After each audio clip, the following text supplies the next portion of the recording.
It's the NFL on EA Sports, and we are at Highmark Stadium in upstate New York. Coming up, we've got a good matchup on tap between the Chicago Bears and the Buffalo Bills.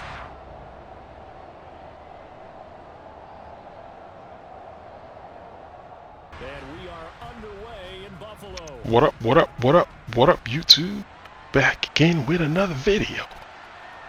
The Bills! Oh, another crazy NFL weekend. Oh, my Bears. Bears struggling so bad. But before the season started, there was not a lot of faith in the Bears anyways. I mean, the fact that we're 2-2 is a shocker, to be honest with you, because we didn't really go after any real free agency. We don't really have a wide receiver. Mooney's technically, I mean, he's a 5th round pick. That surprised everyone within his first 2 years with the Bears, and now he's the number 1, which in most teams he'd probably be a number 2 or number 3 wide receiver. So, I mean, he had a good game, 4 catches, 94 yards, but like we don't really have nothing on offense really. The line is kind of a patch people put together to play on the line. So this year is just like a rollout year because we already know the real what's his name, Ryan Poles and Matt Eberflus. They're not really going to show their chops till after the draft next year and see what kind of free agents we bring in. And then we can really evaluate like that Justin Fields, because I'm not really going to put a lot of sauce into what Justin Fields is doing this year, because he doesn't really have nothing to work with. They're just kind of just like trying to make it through the season. And the fact that they're 2-2, I mean, it's a surprise, because people they gave them 5 wins this year, some 6 maybe. So it's just kind of fun to see a lot of like Bears fans like react this year. Like they give them a chance to begin with. It just happens that they just happen to be doing better than expected. But I mean, that Giants game was, man, that was a rough game to watch. How much they struggled, like 6 sacks. Like that guy really couldn't drop back to do anything. So it was rough. It was a rough game yesterday. But to this game right here, it's still, like the man defense stuff, man blitzing, nickel over, just like the new meta man blitz that you see a lot of folks run. So here you're gonna see me, I'm gonna do a lot of run plays just to try to get around it. And the Bears in Madden, they sort of kind of play almost the same way the Bears in real life play. Like, you've seen me stream the game. You've seen the struggles I've had in terms of trying to get rid of the ball. Justin Fields doesn't really have the ability to throw a while. If anybody gets in the backfield to rush me, 1 out of 5 throws is going to be like a wild, crazy, incomplete pass. So he's not the best throwing under pressure. So I tend to throw a lot of picks because of that. So I just manage what I can manage within the game. He's going to make some throws like that one right there, that wows me some every now and then. But at least he's better than Trubisky. Trubisky just got benched like yesterday after the second half. So I mean, I don't really know what to say about Justin Fields right now. We're just gonna have to wait, man. We're just gonna have to wait. Wait till like next season when we reshore up our line, get some wide receivers on offense and defense as well, and the play action rollout that the Giants just kept running all first half. They finally solved in the second half, but you already gave up 14 points by then, and your offense wasn't really doing anything. I was so angry watching the game because it's just so crazy when you watch the game and you can see what's coming, and in your mind you're going, they're the head coaches, they know more than I do. Why aren't they making these adjustments? They finally made the adjustment for the rollout with Matt Jones, but they never made the adjustment for the just for the running game in general. I think Saquon Barkley had like 146 yards rushing. It's just I don't know, man. I don't know what to call it.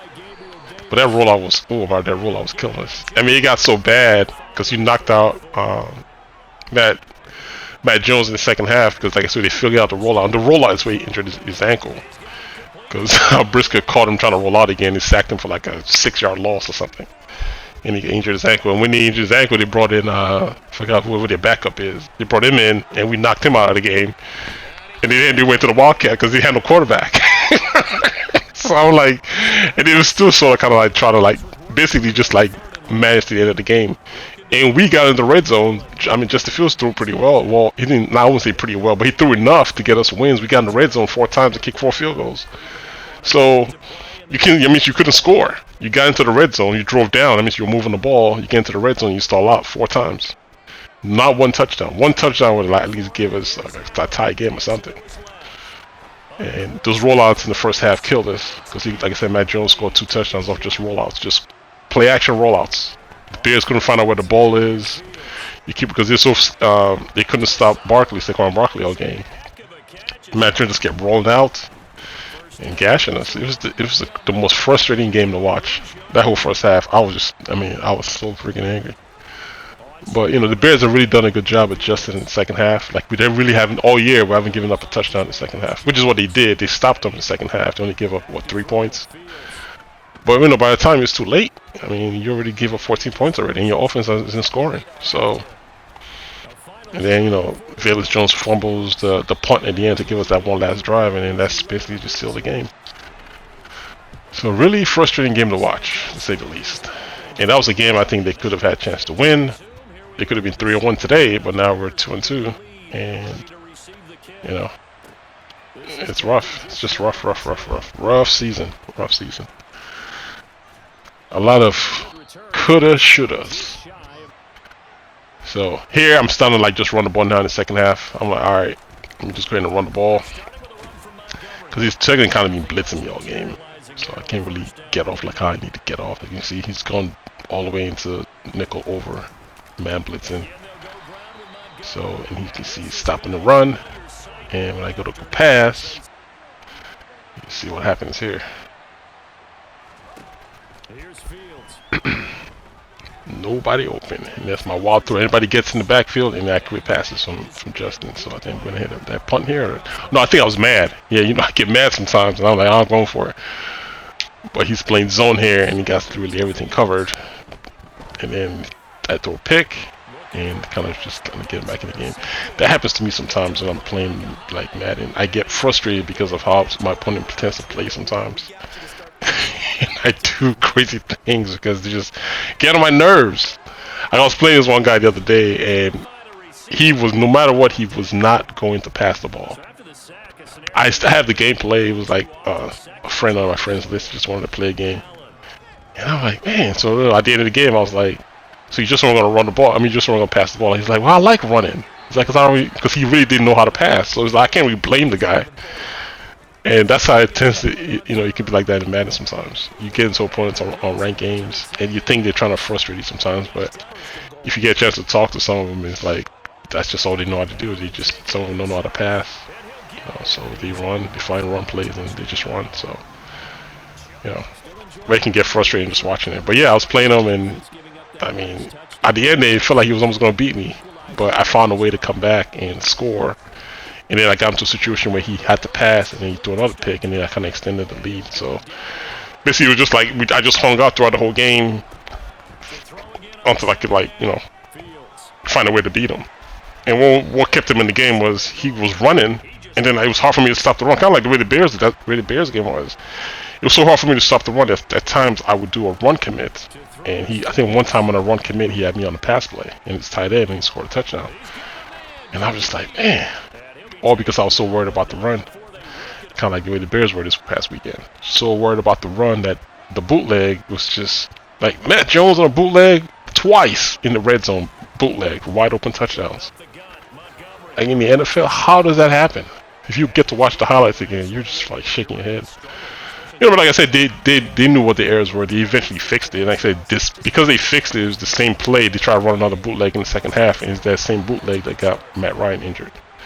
Because he didn't know Briscoe was going to catch him on the one he ran in. When he tried to tackle him, I think he landed on his ankle, and he injured his ankle.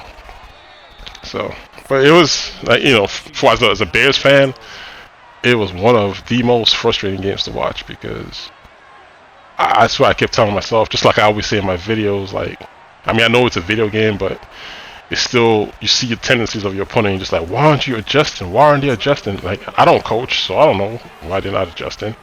I mean, in the second half, we told you that they know how to fix it. They fixed it in the second half, but in my mind, I'm just like, why are they making the adjustments? Why are they running the same plays? Like, we know one of their best receivers got injured the week before, so they're not gonna pass. Why are we coming into the run? Go like single high and everybody in the box. Like, let's stop the run. But I don't know. I wasn't understanding it. As a fan watching, I didn't understand it. But they know that I'm not a football expert. I know how to play Madden, but I'm not. There's no way I'm not a coach. I just know how to play Madden. I know my basic understanding of football, and I implement that into Madden. But no way am I saying I'm a coach. But as a fan watching, it was frustrating because I just had the questions of why aren't they adjusting. Another thing that came out of this game that I recognized is you saw like the right side of the field. He didn't see it, but I'm playing man defense, and I'm not playing underneath coverage. But every time he snaps the ball, my corners run underneath the receivers. I don't know why they're doing that. See right there, it does it again, and then he gets wide open. And I don't, I'm realizing here something that I catch right now. So when I'm playing defense again, I gotta keep in mind of that. I'm just playing regular man defense. As you see, I don't bump all the time. So I never understood why that was happening. And definitely something I need to correct because it happened there. And I didn't recognize it there. I'm just showing up because I'm watching the game afterwards. This is why I like recording my games, because I like watching it afterwards to see like where I can improve my defense and where I can improve, certain things. And there's certain animations that you see play out. And that animation I never realized was happening.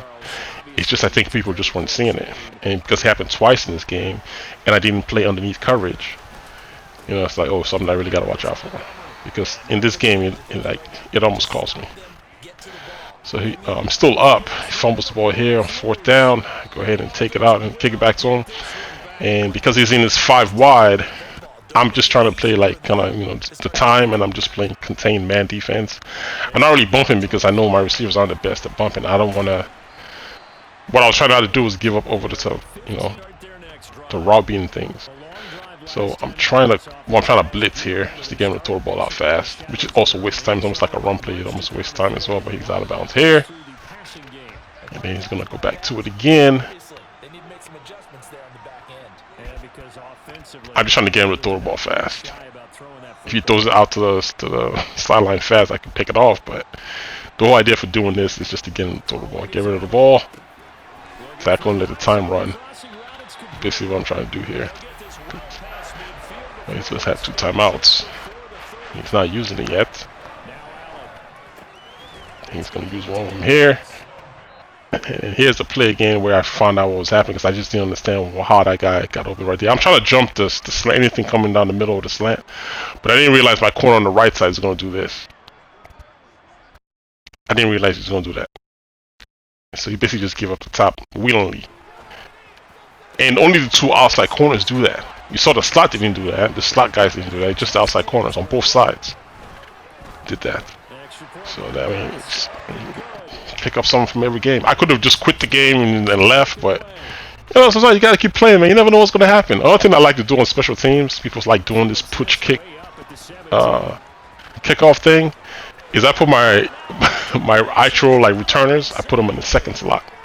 That way they're like the second line. And then my worst returner, I put them all the way in the back, because they're not gonna kick it to him anyway. So when he goes and kicks it to my real returner, Bailey Jones, and Bailey Jones made him pay.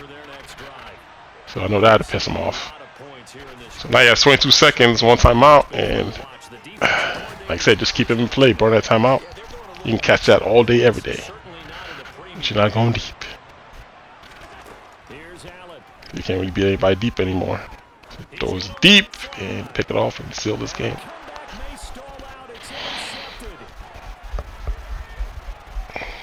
Another one in the books. Alright, I'm gonna try to stream sometime this week. My times aren't really set. The only time that I really set is just that you guys know I upload videos from Monday through Thursday, and I stream anytime between those times. So if you're here, just turn on your notifications. And until next time, fellas, I'll holler at you dudes later. Alright, one.